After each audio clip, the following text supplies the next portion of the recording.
The forecast shows you the gray indicating the cloudy skies around, and that by 7 o'clock temperatures are still in the teens here, but we're going to see a warm up today. Not a huge warm up, but at least we're heading in the right direction up to the 20s. By the time we hit this afternoon, we're in the mid 20s, and we should top out somewhere near 30 degrees for this afternoon. Still clouds around. Don Guthrie gets in at First News at 5 and 6. He'll still see some clouds, but as we head into the later evening, we'll see a little bit of clearing here and there, allowing the temperature to drop to the mid-teens. And then as I come in here tomorrow morning at 5 a.m. for First News at 5, temperatures around 10 to the lower teens. Tomorrow we still have some clouds around, but we will see sunshine too. And notice here we are at noon. We're almost at 30 degrees. Looks like we will be in the 30s for tomorrow. As for temperatures now, we're looking at 20 degrees in Cleveland, 21 in Pittsburgh, 18 at the airport in Trumbull County with 18 degrees. Feels like only 10 degrees because winds are out of the north at 6. Sunrise is at 6:49. Weather team forecast a mostly cloudy day. High of 28 degrees. And then my forecast for tonight at sunset at 6:19, mostly cloudy, temperatures in the mid-20s, eventually dropping to the middle teens. And then for tomorrow, high of 30. So we're warming up slowly but surely here with sun and clouds. And then by Friday, we're looking at 40 degrees. Can't quite stay there as we head into the weekend, getting ready for daylight savings time Saturday into Sunday. Just a chance of snow on Sunday, but a high of only 30. But we do see 40-degree temperatures in our 7-day forecast for Monday and Tuesday. Our time is now 19 after the hour and 27 First News this morning. Here's our Donnell Ford traffic report. Beginning today, State Route 11 northbound exit ramp to I-80 westbound will have a 15-minute intermittent closures. That's beginning at 7 p.m. through 3 a.m. for roadway coring operations. And that's your Donnell Ford traffic report. Now, let's get a birthday winner here. It's Kelly Marks of Youngstown. Kelly enjoys First News this morning every morning, says she has quite a collection of panda bears, and she looks forward to getting some more panda bears today because it's her birthday, of course.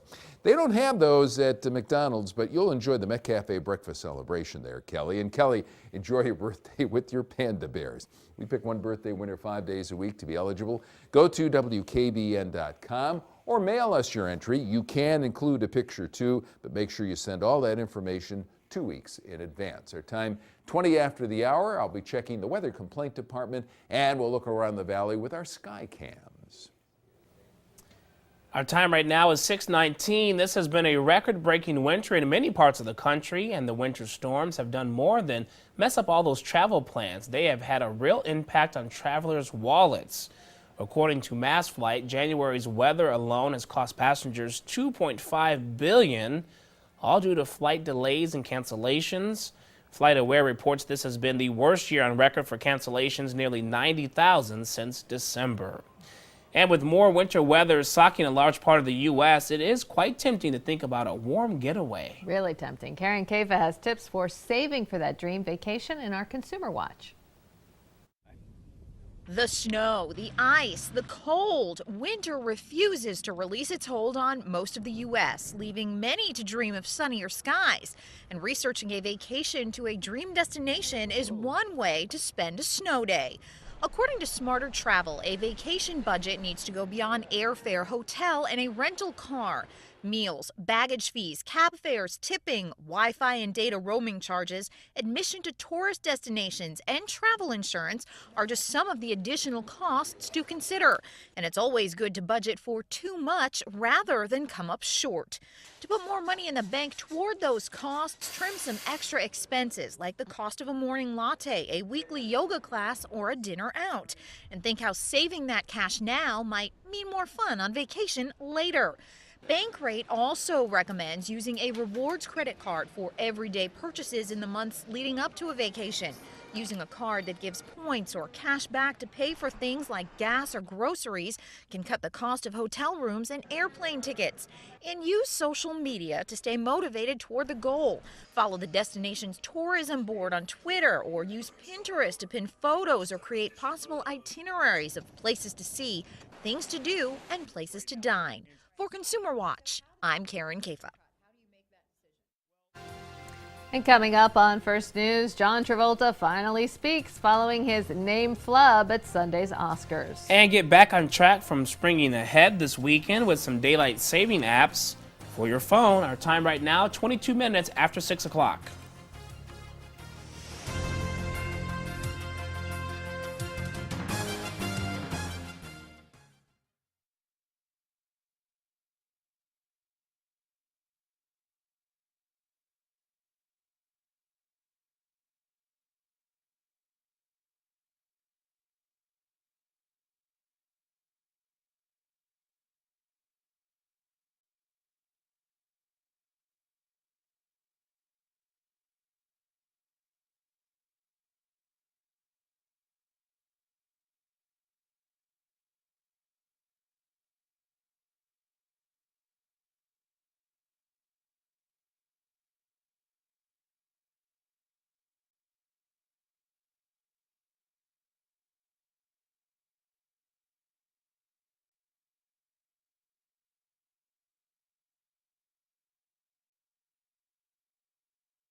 You're watching WKBN 27 First News, where your news comes first in high definition.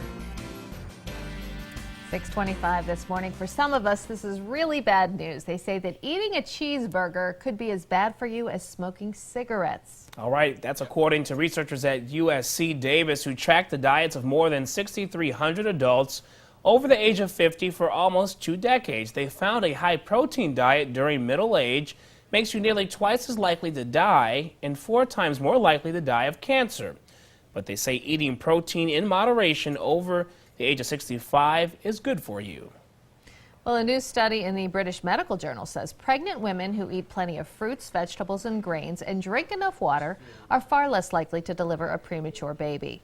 European researchers came to this conclusion after they checked the diets of 66,000 expectant moms between 2002 and 2008. And a new study finds that students are eating more fruits and veggies under the new school lunch program. Federal guidelines now require students to choose at least one fruit or vegetable. Researchers say they were concerned students would just throw them away, but that didn't happen. Vegetable consumption increased by 1/5 a cup a day, and fruit consumption also increased. Well, this Sunday morning, clocks will jump forward 1 hour to mark the beginning of daylight saving time. Well, while it might be nice for some people to have more light at the end of the day, it can be tough for bodies to adjust to darker mornings. Kara Suboy has more on how this is going to affect our bodies.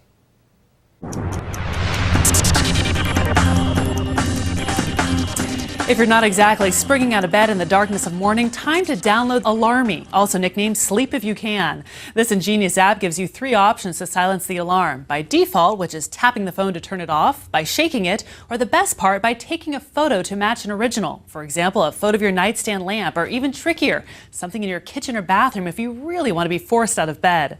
It's been proven that blue light can help reset circadian rhythms. If you're having difficulty falling asleep due to the time change, perhaps the $2 Android app Blue Sleep Therapy can help.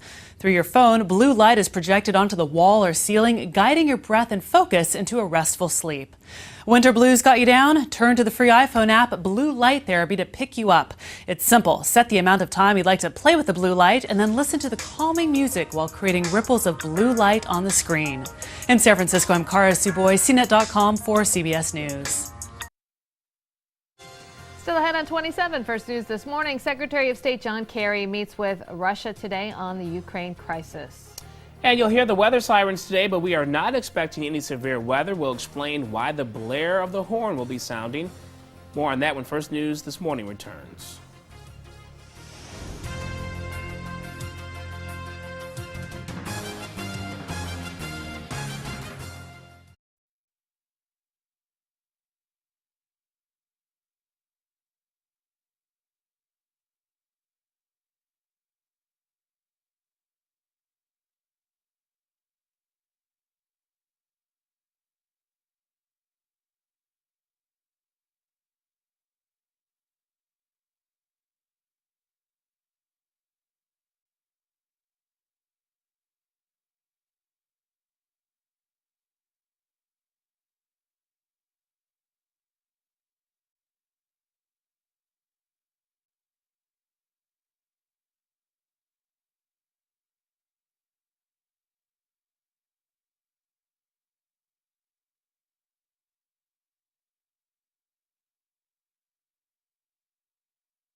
Marcy would have.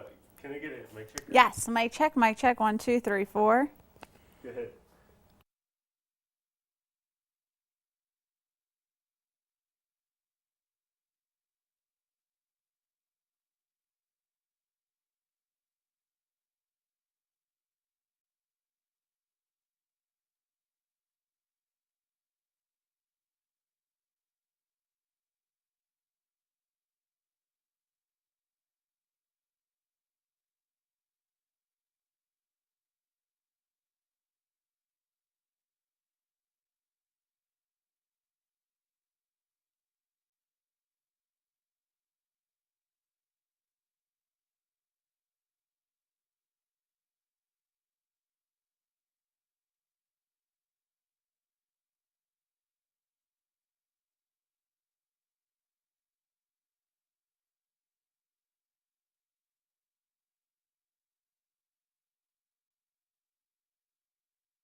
WKBN 27 First News, where your news comes first in high definition.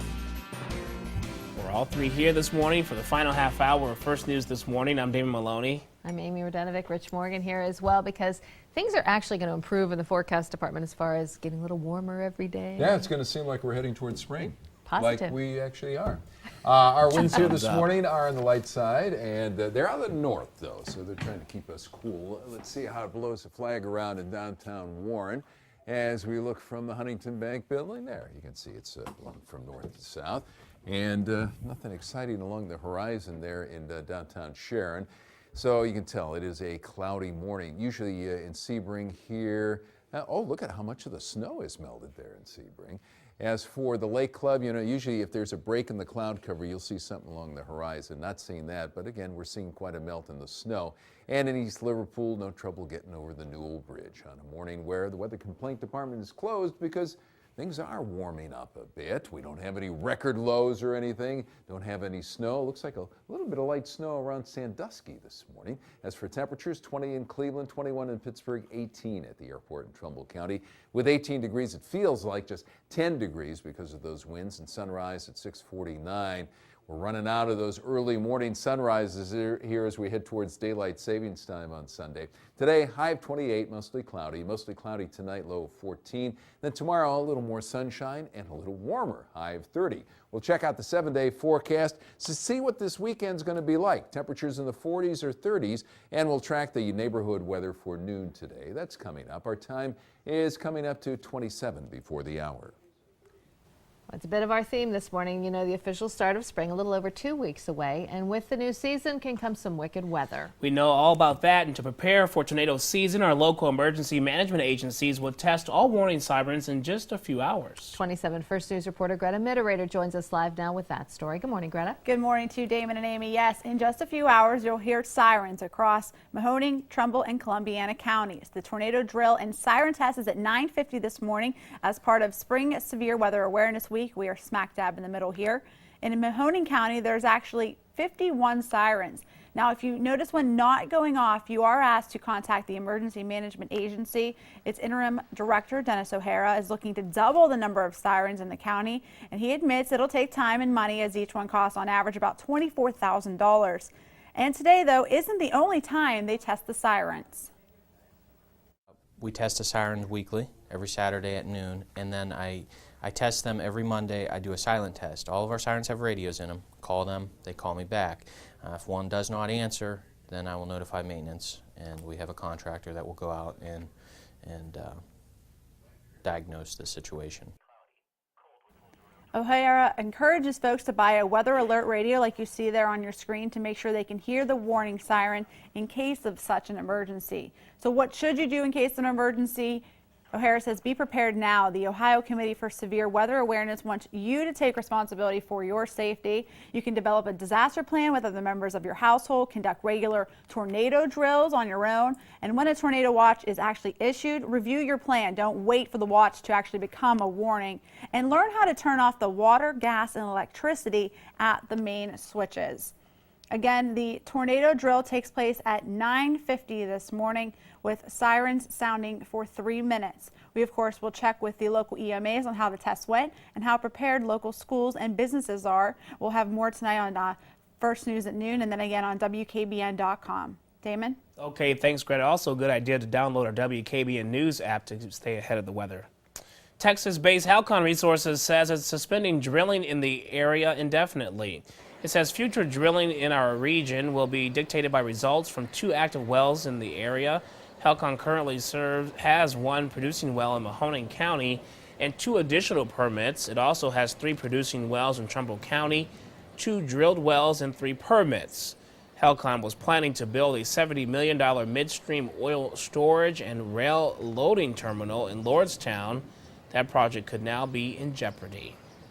A suspicious letter brought out hazmat crews to western Mahoning County yesterday. It happened at this home on Bedell Road, just south of Route 224 in Berlin Township. A woman went to get her mail and found white powder coming from the envelope. She called emergency officials as a precaution, and it turns out the white powder was a very small amount of cocaine. She had sent her son out in California. There were some university documents that he needed for school, and she sent that out there at the beginning of February and just got it back and said it was undeliverable. And that's when the documents were not in there. They were gone, and then that's when she found the pack or the little baggie of white substance in there. Officials tell First News the woman will not face any charges. They think it was some type of a hoax. Our time, 6:37 now this morning, and new this morning, the East Liverpool Fire Department is looking to hire some new recruits. The fire department has been swamped in recent months with fire calls, most recently at least 2 in the last week. The department may hire up to 3 new firefighters to help out. And in Youngstown, firefighters are celebrating this morning, getting ready to show off the new fire station. At 9 a.m., city leaders will hold a ribbon cutting at station number 9 on Midlothian Boulevard. It's a 5,000-foot facility, said to be a big improvement from the current building, which was built in the 1930s, needed a lot of work. Officials even said the old building at times was infested with rodents. The new station, according to the department, is also in a better location to respond to fire calls. Our time right now is 6:37. Big changes are coming to the retail electronics market, but one local expert thinks it's part of a much larger trend. This week, we learned that Radio Shack will close 1,100 of its stores around the country. Best Buy will be laying off nearly 2,000 of its management employees, and the cuts are being blamed on sluggish sales during the fourth quarter of last year. One professor at Youngstown State says improving technology means consumers don't need to buy separate items for their entertainment. We had to buy computers, we had to buy the, let's say, cassette player or a CD player, and a variety of things, cameras. So nowadays, we don't need that. So we just focus on either the iPads or the smartphones.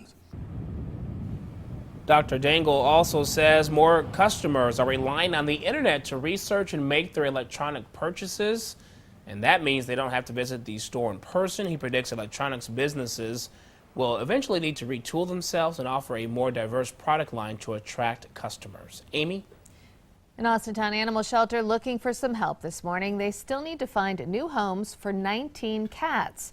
Second Chance Animal Rescue has to close its doors. The shelter's founder, Joanne Barrows, unexpectedly passed away last December. Now, the Austintown property was hers, but it's now private property. The shelter has been able to find homes for some 40 cats so far. It's very hard for me to see the cats go out the door because I've gotten so close to them. But at the same time, I know that this is our only option for these cats. They need to have a wonderful home. Second Chance adoption information as well as pictures and descriptions of each cat is online, and we have posted a link on our website, WKBN.com. A teenager has taken her parents to court. Now, the teenager, Rachel Canning of New Jersey, lost the first round asking for immediate financial help. A judge ruled her mom and dad don't have to supply it. Rachel says that her parents forced her out of their home and she can't support herself. She is suing them for tuition at her private high school, plus living expenses, and she wants them to commit to paying her college tuition. Her parents say their daughter drank, stole their credit card, and was suspended from school and didn't want to obey their house rules. The council in Washington, D.C. has voted to ease the marijuana laws in our nation's capital. The nearly unanimous vote lessens penalties for public and private consumption of the drug, and it decriminalizes small quantities in possession. It's now a civil offense that comes with a $25 fine. The public consumption of marijuana is still a misdemeanor. However, the bill lowers the penalty for smoking pot in public from a $1,000 fine or 6 months in jail to a $500 fine and 60 days in jail. And maybe he was on something Sunday night. I don't know. Finally, John Travolta speaks up about his flub introducing Idina Menzel at the Oscars. Travolta butchered the singer's name, calling her, let's see if I can say this, Adele Dazeem. I think that's what he said. Menzel performed the Oscar-winning song Let It Go from Disney's Frozen, which also won Best Animated Feature. A statement from Travolta says, I've been beating myself up all day when I thought, what would Idina Menzel say? She would say, let it go, let it go. Idina is incredibly talented, and I am so happy that Frozen took home 2 Oscars Sunday night, says Travolta. But everybody's saying he hasn't explained, where that name comes from, why it came out of his mouth. Yeah. So kind of interesting. I mean, there. The funniest thing on Facebook, anybody who has Facebook accounts, I mean, people were saying, and my name, according to John Travolta, would be, and then all these bogus things. I saw it live, and I was like, what did he say? And he'll probably say, yeah, that's my good friend. So we'll see. I don't know. Just ahead here on First News this morning, the future of YSU hangs in the balance today as the board prepares to hold a meeting tonight on the status of the presidency. And Secretaries of State John Kerry meeting with Russian officials in Paris today as unrest continues in Ukraine. More First News right after the break. If you see news happening, send pictures or video to 27 First News. Just go to WKBN.com or our mobile app and click Report It.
Rich Morgan with the WKBN 27 First News Forecast.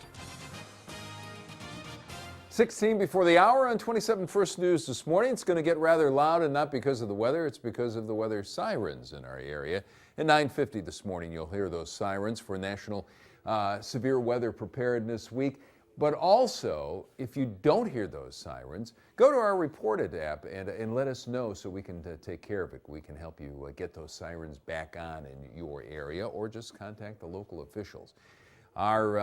See the moon there slip out of the sky? That gives you an idea that last night we had some partly cloudy skies. Temperatures were around where they should be in the mid-20s, and then it dropped to the teens here with cloudy skies this morning. So not much of a sunrise to see. Radar has nothing going on there. Our current temperature is 6 degrees colder than it should be for this time of day. Our high will be 13 degrees colder than it should be. So with 18 degrees, feels like 10 degrees because of the winds out of the north, and sunrise is at 6:49. Here's our neighborhood forecast for Trumbull County at noon today. We're looking at highs anywhere from 25 in North Bloomfield to 27 in Cortland with a little bit of sunshine.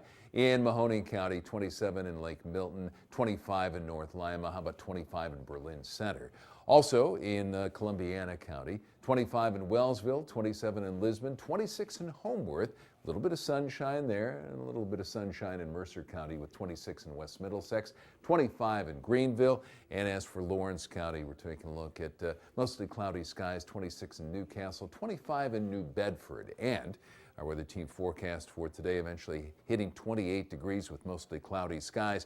Then my forecast for tonight, 14 degrees low, mostly cloudy there, and a little more sunshine for tomorrow with a high of 30 degrees. By Friday, we hit 40. We're seeing sun and clouds there too. But Saturday, we start to get more cloud cover, high of 35, getting ready for just a chance of some light snow Sunday, high of 30 degrees. And then we head into next week. Good start, Monday and Tuesday, high around 40 degrees.